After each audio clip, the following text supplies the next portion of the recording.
కొంచెం మనం ఒక చూద్దామా? చూడండి, ఇలాగా చేస్తాను.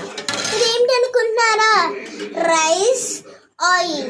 మీకు తెలియదు కదా, రైస్ ఆయిల్ చేస్తారు కూడా. మీకు ఎలా కావాలంటే అలా తయారు చేసుకోవచ్చు. ఫస్ట్గా అన్నంని ఇలాగా ఒక బౌల్లో నిండింది ఇలాగ అండించాలి. ఫస్ట్గా కింద అండించాలి. కింద అండించాక తర్వాత ఇక్కడికి అండించాలి. పీకే ఉండండి. తర్వాత అన్నం మిగిలింది ఒక బుక్లోకి వేయాలి. మీరే పట్టాలి. తర్వాత బుక్లోంచి ఇందులోకి వేయాలి. తర్వాత గరిటె తీసుకోవాలి. తర్వాత మిక్స్ చేయాలి.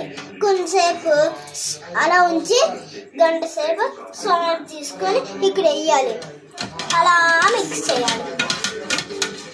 మిక్స్ అలా